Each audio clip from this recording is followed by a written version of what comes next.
काली नजर। माँ, माँ। अरे क्या माँ माँ कर रहा है? बकरी का बच्चा है क्या? अरे माँ, मजाक छोड़ो।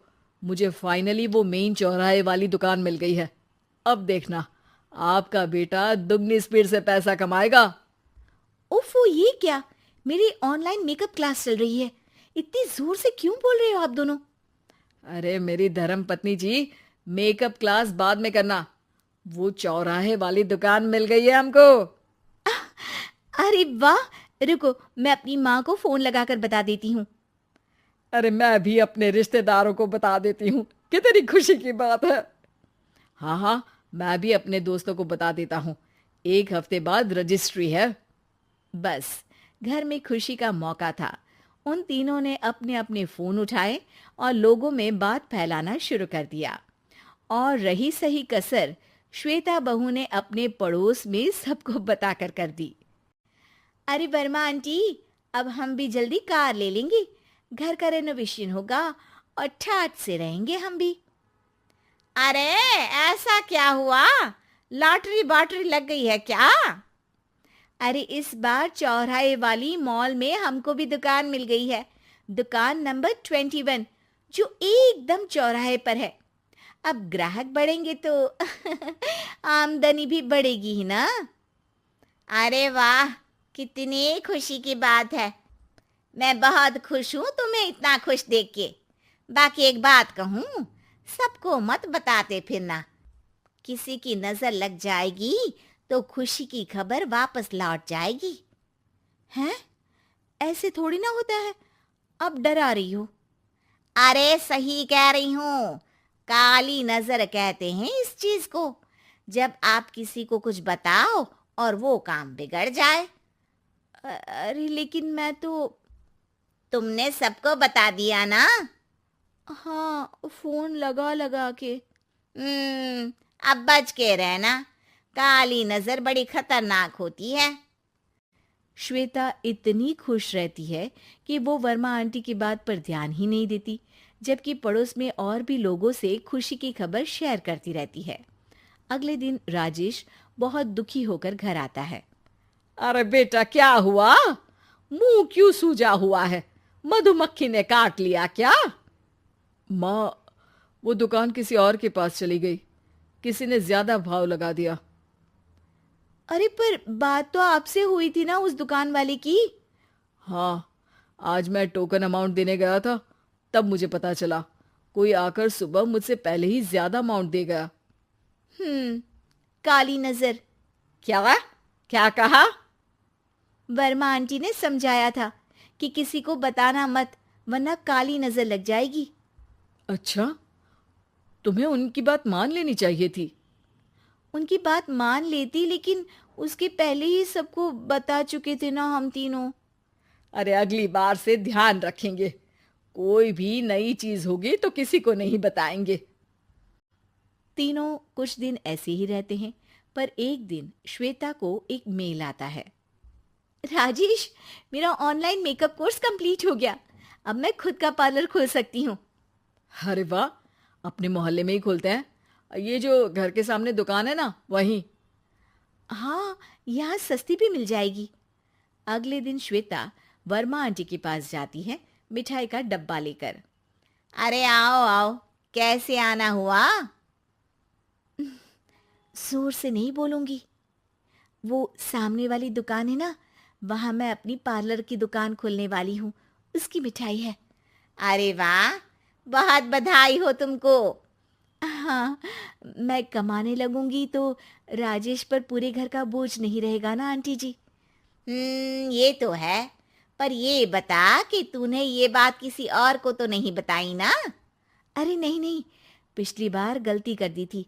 काली नजर लगी किसी की और राजेश के हाथ से वो दुकान चली गई थी। सबको मत बताना। चलो मैं चलती हूँ, कल दुकान की बात करने भी तो जाना है।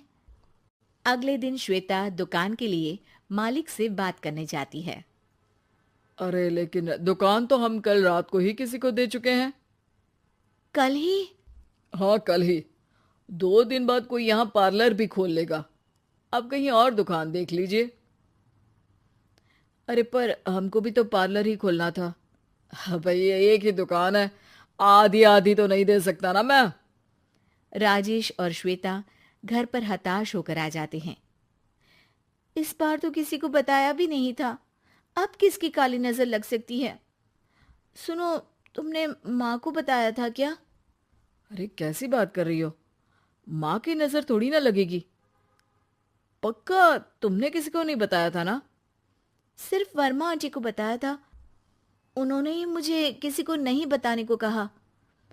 अरे यार, तुम भी सही हो। मेरी माँ को नहीं बताने को कह रही हो, पर वर्मा आंटी को बताना तुम्हें जरूरी लगा। अरे वर्मा आंटी ने ही तो काली नजर के बारे में बताया था ना, वो हमेशा हमारा भला ही तो चाहती है।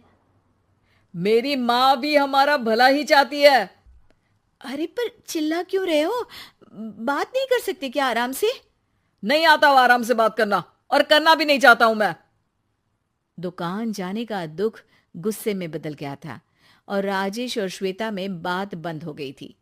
2 दिन बाद मोहल्ले में पार्लर का इनॉग्रेशन हुआ, जिसमें मोहल्ले के सभी लोगों को बुलाया गया, पर श्वेता, राजेश और माँ नहीं जाते। माँ, अंदर आ जाओ, क्या देख रही हो? अरे नया पार्लर देख रही हूं अपने आंगन से। देखो, माँ को दूसरे का सुख देखने में कितना मजा आ रहा है, मेरा दुख नहीं दिख रहा इन्हें। यह मेरा पार्लर भी तो हो सकता था। अरे चुप रहो यार, हर बात में लड़ाई क्यों ढूंढ रही हो? राजेश और श्वेता फिर बहस करने लगते थे। तभी माँ ने दोनों को बाहर बुलाया। अरे जरा देखो तो, दुकान चलाने वाले का बोर्ड पर नाम क्या लिखा है? श्रुति वर्मा। गाड़ी निकाले बेटा, हमें कहीं जाना है। काली नजर का इलाज कराने? राजेश अपनी बाइक निकालता है। तीनों ट्रिपलिंग कर रहे हैं। माँ राजेश को उस मॉल वाली दुकान पर लेकर जाती है जहां राजेश अपनी दुकान खोलने वाला था। यही दुकान लेना चाहता था ना तू? हाँ, पर इनको भी दुखी करने लेकर आई हो क्या यहाँ पर दुकान दिखाकर? वहां काफी नहीं था? अरे श्वेता, थोड़ा सब्र रख, अभी पता चलेगा कि हम यहाँ क्यों आए हैं। बता, इस दुकान चलाने वाले का नाम क्या है? अनुपम वर्मा। कुछ समझ में आया? वो दुकान वाली श्रुति वर्मा, ये दुकान वाला अनुपम वर्मा, और हमारे पड़ोस में हमने उस दुकानों के बारे में बताया किसको था? वर्मा आंटी को। मतलब वर्मा आंटी ही हमारा काम बिगाड़ रही है? नहीं नहीं, ऐसा नहीं हो सकता, ये बस इत्तेफाक है। राजेश अपना फोन निकालता है और श्रुति वर्मा और अनुपम वर्मा के नाम फेसबुक पर सर्च करता है, जहां ये दोनों ही वर्मा आंटी के रिश्तेदार होते हैं। श्वेता को समझ में आ जाता है कि वर्मा आंटी की ही नजर काली नजर है। अब क्या करना है? कोई भी खुशी की खबर हो तो काली नजर से बचना है, यानी वर्मा आंटी से बचना है। अरे पर मुझे ये समझ में नहीं आया कि वो हमारे साथ ऐसा क्यों करेंगी। अरे बेटा, एक सीख है, दूर के आदमी को आपकी तरक्की से कम परेशानी होगी, पड़ोसी को ज्यादा। दोनों माँ की बात में हामी भरते हैं और अगला काम चुपचाप करने की कसम खाते हैं, ताकि आगे से वर्मा आंटी कोई काम ना बिगाड़ सके।